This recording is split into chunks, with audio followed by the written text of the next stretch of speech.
Okay, and this is the real workhorse of QuantaColony. This is the colony detection algorithm. And I'm going to go through all of the features that are included in the colony detection algorithm. First of all, I know that this is incorrect. I should show you what all of these metrics mean. So QuantaColony works on user supervised automation. It means that you use automatic algorithms to get you pretty close to the correct analysis. And then there's manual features that will get you the rest of the way. So the first thing I'm going to do is I want to set the brightness to be negative because this is a dark image.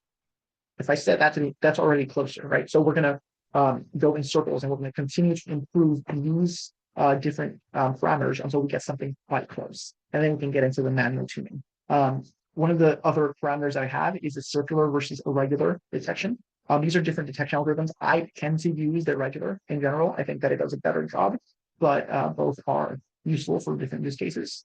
So here I was tweaking the minimum colony radius. There's a minimum and maximum colony radius. And here you see that we're already much closer than we were when we started. Let's tweak all of these. I should talk about what all of these are. So brightness threshold just indicates the how sharp the difference is between the background and the colonies themselves. And by tweaking those, you see that you can get something closer to ideal. Now, I think this is pretty accurate. They have the sensitivity where if this goes really low, you detect fewer colonies. If you go really high, you detect more colonies, but more false positives. And minimum and maximum colony radius is there.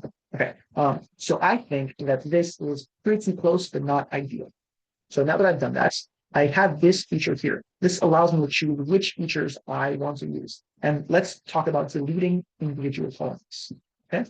So let's say this colony here, this detection, that's wrong. I don't want that. So I can click on it. That way I zoom in with my mouse wheel and I click delete selected colonies. That colony is now gone. Okay. So it's no longer being detected. This is what I mean by user supervised automation. Let's say I want to use the delete many colonies feature to delete these 4 that are here. So what I've done is I chose delete many colonies and drag and select. So now all of those are highlighted for deletion and I can delete them to select them. That's pretty good. Maybe I decided now that I got rid of one colony and I kind of want that one back. So why don't I add an individual colony? So I go to the add individual colonies feature. I can zoom in here.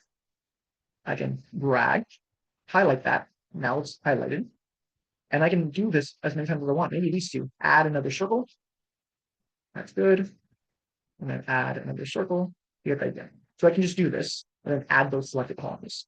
There. So now these are in my data set. So the way this whole process works, it's sort of a cycle. You choose the parameters that are pretty close, and then you use manual corrections to tweak the rest of the way. I see a few that I don't like. I can do that and that's, and maybe that's. I can get rid of those. We're gone now. So there's another feature. Maybe I want to use the add many colonies feature. So what this does, this runs the automatic detection, but over a specific region. Like let's say I think that it missed a lot of colonies in this area. What I'm doing is I'm highlighting this area and telling QuantaColony, look in this area. So now it's looking in this area for colonies that I might want to test. And I can actually tweak the parameters here independently of everything else. Let's say I'm happy with that one colony. So add selected colonies, and you see it there. That was the one that we missed. Now it's back. That's detected automatically. So there's this whole refinement process. You go through and maybe you delete a few and so on. But you're done. Now I think this is pretty good. And I did it in about a minute or 2. And then I hit on satisfied. And this all gets saved to here. If you have this, I can show this figure later. Essentially, this gives you an overview of all the changes you made as a user so that you know which columns were detected automatically and which columns were detected by user interactions. And now the parameters that we chose are saved for us to move on. So now that's already pretty close. The algorithm has learned a little bit. I can add these last few ones here, of course. I can add another circle, I can add as many as I want. And with a little bit more work, I can get the last few that are missing. And I hit unsatisfied.